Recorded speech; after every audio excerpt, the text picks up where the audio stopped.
In this video, we're going to introduce the concept of the significance of a surface integral over a vector field. So suppose that we happen to be in 3 dimensions, and we have some sort of surface in 3 dimensions. Let me say something that generally looks like this. It's sort of looped in an upward direction. Not all that great at drawing things in 3 dimensions. But suppose also that you have a vector field that's working here in 3 dimensions as well. So for the vector field, we'll refer to this as f of x, y, z. That'll be a vector field. And suppose that we have S, and that is going to be a surface. Now, we need something to sort of define what's going on with the surface and give it an orientation, as it were. So an oriented surface is going to be determined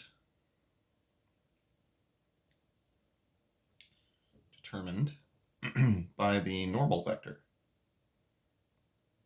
or more specifically the unit normal vector. Now normally when it comes to a surface, especially if we have it defined parametrically, then we can sort of give it a normal vector in terms of the cross product of two vectors that are within the plane.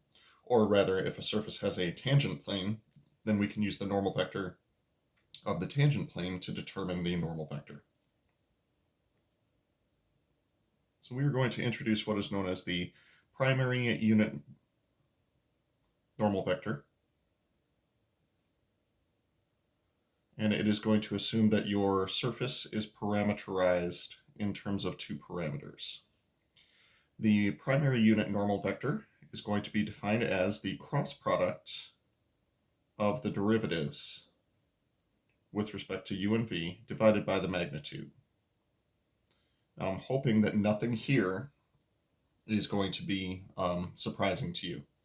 So to get a normal vector, we need the cross product of two vectors, and the two vectors need to lie within the tangent plane of the surface, and that would be where the partial derivatives come from.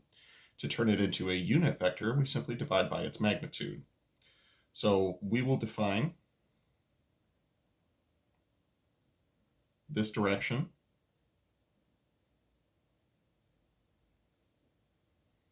to be positive orientation.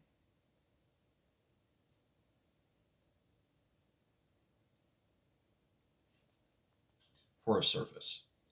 Now, the way that this relates to positive orientation for, say, a curve, if we were to consider a curve like, a circle has positive orientation if it is counterclockwise overall. There's actually a reason for this. We typically would define a circle in terms of r and theta.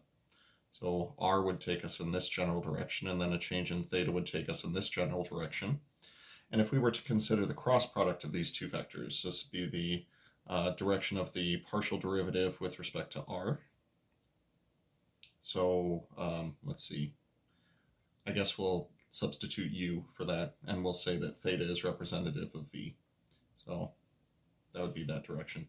Now, according to the right-hand rule, if I were to take the cross product of partial derivative of r with respect to u and the partial of r with respect to v, the unit normal vector, or the normal vector, would be coming straight up toward us. So for something that's in a positive orientation here, this is defining up as being the positive orientation of the surface here. Now, the alternate version of the right-hand rule, and this shows up more frequently in physics, is that if you curve your fingers in the direction of the orientation of the curve, your thumb is going to point in the direction of the orientation. So because it's counterclockwise and it comes around this way, your thumb is going to be pointing in the upward direction, and therefore that's the positive orientation of the surface. So positive orientation. Now, the significance of a surface integral with respect to all of these things. So you have your surface within here. Now, the idea is your vector field could model the motion of something in 3 dimensions, like, for example, the flow of a fluid or airflow or anything along those lines.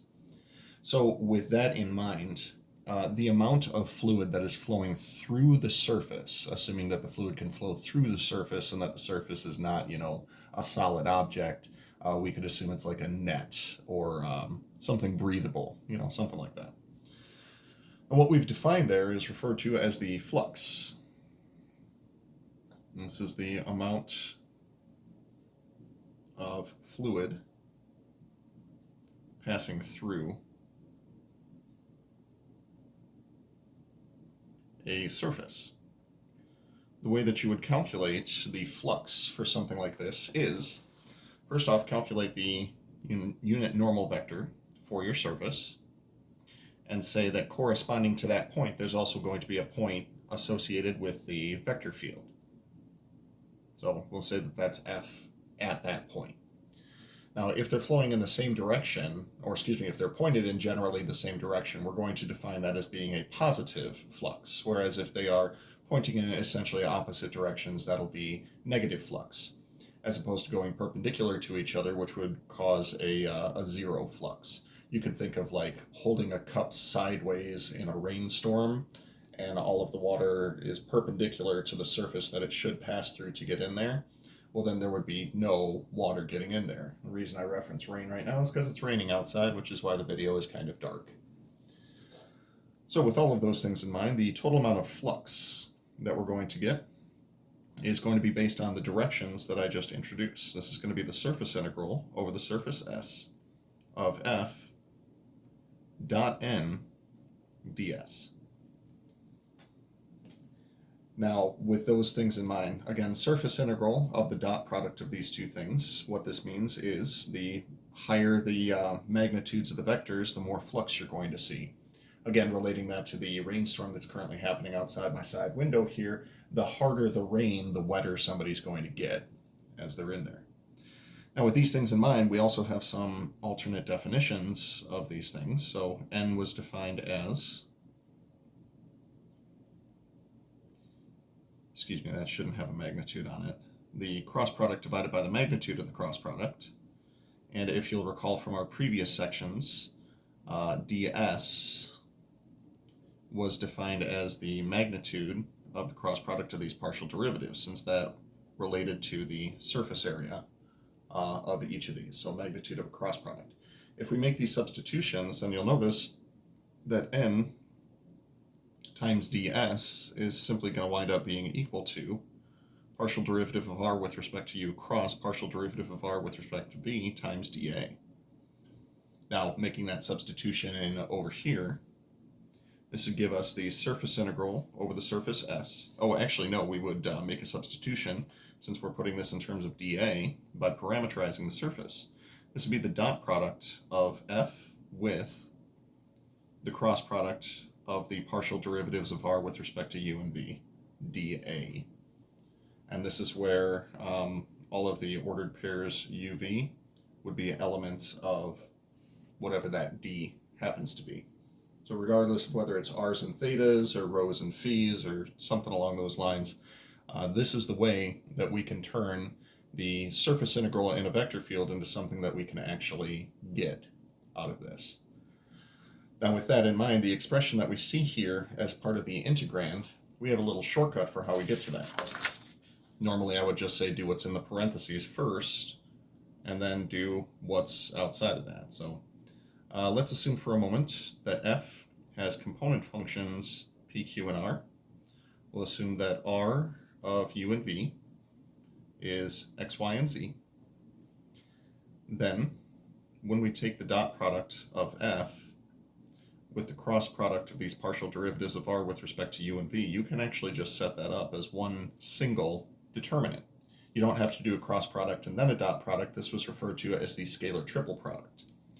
So you would put p, q, and r across the first row. The second two rows would be the same as what we would typically see. So this would be the partial derivative of x with respect to u, partial derivative of y with respect to u, partial derivative of z with respect to u, then the partial derivative of x with respect to v, y with respect to v, and z with respect to v. Performing this 3x3 determinant will give you your integrand. Now, one thing that should be said here, though, is that P, Q, and R are parameterized in terms of X, Y, and Z. You will eventually need to plug in the parameterizations for U and V for those. Whether you do it prior to the determinant or after the determinant is completely up to you.